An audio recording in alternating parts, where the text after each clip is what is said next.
സമയം അത് ജീവിതത്തിലെ ഏറ്റവും അമൂല്യമായ ഒന്നാണ്. കടന്നുപോയ സമയം ഒരിക്കലും തിരിച്ചു കിട്ടില്ലല്ലോ. നാം പലപ്പോഴും വിചാരിച്ചിട്ടില്ലേ, ഒരിത്തിരി സമയം കൂടി കിട്ടിയിരുന്നെങ്കിൽ കുറച്ചുകൂടി കാര്യങ്ങൾ ഭംഗിയായൊക്കെ ചെയ്തു തീർക്കാമായിരുന്നുവെന്ന്.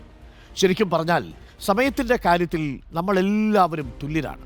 സമത്വം നമുക്കെല്ലാവർക്കും ബാധകമായിരിക്കുന്നത് സമയത്തിൻ്റെ കാര്യത്തിൽ മാത്രമാണ്. ഈ ലോകത്തിൽ ജീവിക്കുന്ന എല്ലാവർക്കും സമയം തുല്യമാണ്. ആർക്കും കൂടുതലുമില്ല, കുറവുമില്ല. നമ്മൾ ഓരോരുത്തരും അതെങ്ങനെ ഉപയോഗപ്പെടുത്തുന്നു എന്നതിലാണ് കാര്യം. ഒരിക്കലും കരുതി വയ്ക്കാൻ സാധിക്കില്ല. കൈവിട്ടുപോയാൽ പോയത് തന്നെ. ഉള്ള സമയം ഫലപ്രദമായി ഉപയോഗിക്കണമെന്ന് സാരം. കേട്ടിട്ടില്ലേ? Time and tide wait for no man. കാലവും വലിയ തിരമാലകളും ആരെയും കാത്തിരിക്കില്ല. എഴുത്തുകാരൻ ജെഫ്രി ചോസറിൻ്റെ വാക്കുകളാണ്. നമ്മുടെ ജീവിതത്തിലും കരിയറിലും ഒക്കെ അവസരം ലഭിക്കുമ്പോൾ ഉടനടി പ്രവർത്തിക്കണം. അതല്ലാതെ കുറച്ച് കഴിയട്ടെ എന്ന് ആലോചിച്ചിരുന്നാൽ സമയം, അവസരം ഇതൊന്നും കാത്തു നിൽക്കില്ല. അത് തന്നെ പാടി നോക്കിപ്പോവും. കടലിലെ വലിയ തിരമാലകൾക്കും ആർക്കും വേണ്ടി നിലയ്ക്കാത്ത സമയത്തിനും ഒരു പ്രത്യേകതയുണ്ട്: കൃത്യത. മാറ്റമില്ലാതെ ഇവ നീങ്ങിക്കൊണ്ടേയിരിക്കും. നമ്മുടെ ജീവിതത്തിലെ ഓരോ നിമിഷവും വിലപ്പെട്ടതാണെന്ന് മനസ്സിലാക്കുക, മുന്നോട്ട് നീങ്ങുക. അപ്പോൾ പ്രിയപ്പെട്ട പ്രേക്ഷകരെ, ഒരു കാര്യം നിങ്ങൾ ശ്രദ്ധിക്കണം.